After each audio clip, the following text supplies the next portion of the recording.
The endorsements keep rolling in as the four Republican presidential contenders try to build support ahead of crucial primaries next week. This morning, Donald Trump won the support of former GOP rival Dr. Ben Carson. Now, some people said, well, why would you get behind a man like Donald Trump? I've come to know Donald Trump over the last few years. He is actually a very intelligent man who cares deeply about America. There are two different Donald Trumps. There's the one you see on the stage, and there's the one who's very cerebral, sits there and considers things very carefully. You can have a very good conversation with him. And that's the Donald Trump that you're going to start seeing more and more of. Donald explains the special roles he has in mind for his friend Ben if elected president. He was telling me things about education, and it was so right on, and it was so good, and it's such an important element for our country. And I said, Ben, congratulations. You just have to get involved with us with education. And he's going to get very much involved in health care, where he's an expert. It's such an honor to have Ben. He's a friend. He's become a friend, and I really appreciate the endorsement, Ben. Thank you. Meanwhile, Ted Cruz also scored an endorsement today from the National Review. Quote, Cruz is a talented and committed conservative. He is also Republicans' best chance for keeping their presidential nomination from going to someone with low character and worse principles. We support Ted Cruz for president. All right, so let's talk about surprises, shall we? Sorpresas. Any surprise, Dana, you think that Ben Carson endorsed Donald Trump, and then also with respect to Ted Cruz and National Review? A little bit. There's always like that moment when finally, it used to be the newspaper's endorsement carried a lot of weight, and so you would want to see, when growing up in Denver, who did the Rocky Mountain News choose and who did the Denver Post choose? They were usually the opposite sides, but that was always an important thing. This time is more important, I think. Like earlier in the week, Ted Cruz got the endorsement of Carly Fiorina, a former presidential candidate.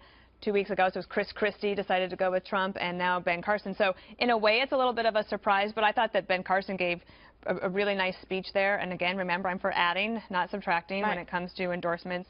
I also think that regardless of who wins the nomination on the Republican side, or even if the Democrats were to win the presidency, I think Dr. Ben Carson's contribution to either education or healthcare or the moral character and moral fiber of the country is going to be very important. And he actually, when he did his concession speech, well, in saying that he was withdrawing when he was at CPAC last week, he talked about how his organization is going to continue to be a voice for those issues.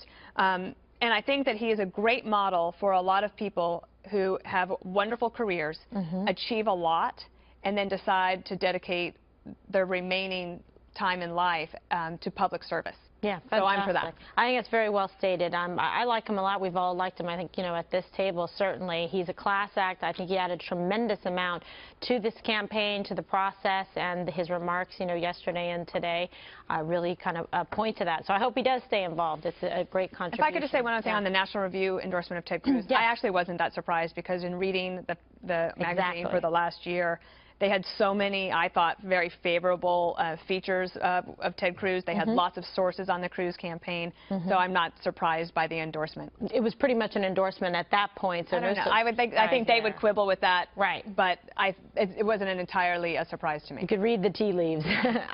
Last week I said that I thought that Ben was going to endorse Donald Trump, and indeed he has. Eric, what do you make of the endorsement, and how helpful is it? I think it's very helpful.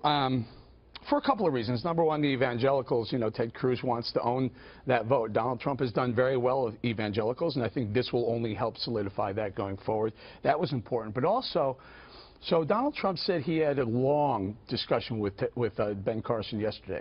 Then there was a debate, and there was a different Donald Trump on the debate stage last night. It was a little bit more, it wasn't as firebrandish. It was a little bit more thoughtful, a little bit quieter. A lot of people would say it was his best performance in a long time.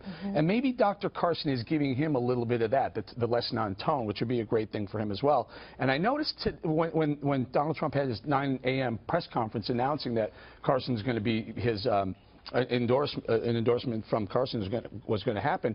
He also mentioned education. Now, Dana mentioned it as well, which tells me there's something there that Ben Carson could add to if it ends up being a Donald Trump administration. Well, maybe there's something there that he would bring in a Ben Carson and say, hey, run the Department of Education or help us out with this, or somebody else. Surgeon General. But remember, people say, hey, Donald Trump's not qualified to run the country. But if you keep bringing in people who are qualified, I mean, there's no question Ben Carson's qualified to do a lot of these things, Surgeon General, Department of Education.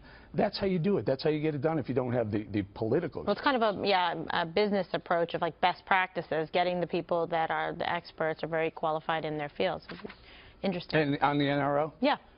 No surprise either. They want anyone but Trump, and they see the only path to anyone but Trump is through Ted Cruz. And you've said that the only other path is through Ted Cruz in terms of the math and the numbers, down to 2 people.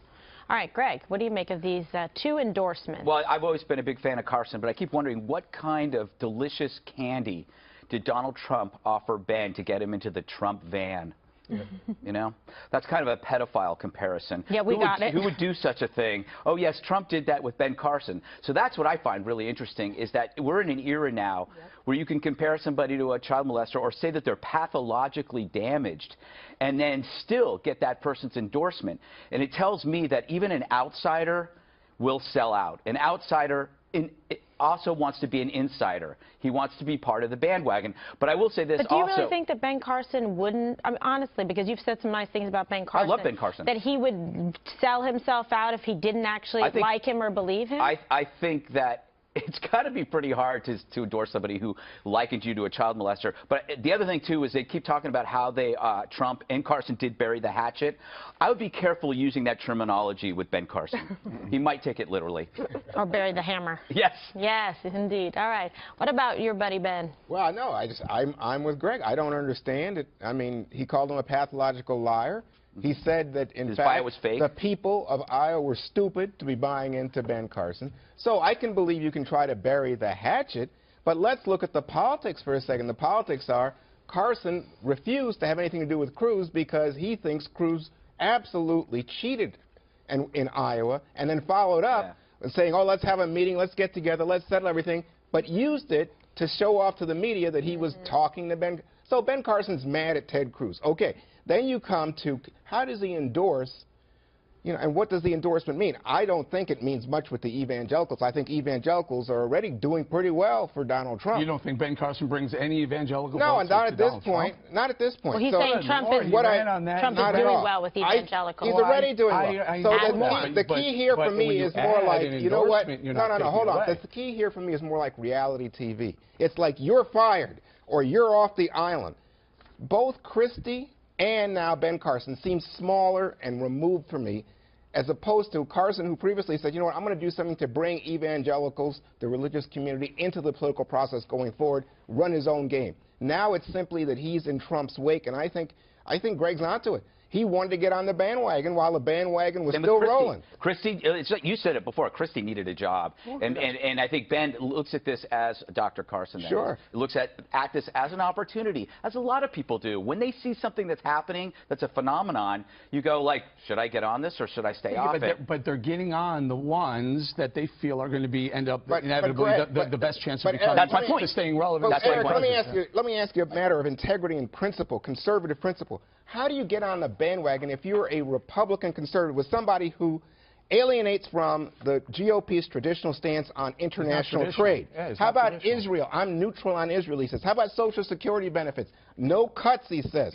How about Cuba? Oh, no problem. Let's make a deal. Obama should have just made a better deal. Then he says, oh, the GOP should just embrace me. Forget about the real political, ideological differences. Embrace me. Is this a question or a comment? It's the truth. Right. That's what it is. It's the truth. Dana, what about Secretary of Health and what is it, Human? Like again, I find it. I just don't think anybody runs for president because they want a cabinet secretary position. No. But could he do that? I'm saying, would he make a good? That I might be a good job for him. I didn't say. She just asked me a question. I didn't say anything about you. Well, No. Okay. Here's the bottom line. I think everyone agrees that Dr. Ben Carson would make a very good addition to anybody's team. I think he has lots to offer this country. Which was my comment at the very beginning. Well, I don't know how he'd make a good Secretary of Education. He'd be great on Grey's Anatomy. Apparently he knows a lot. Oh, he doesn't know anything about education. Dr. McDreamy or Dr. Smith. I told you, I find Ben Carson, he's quite attractive.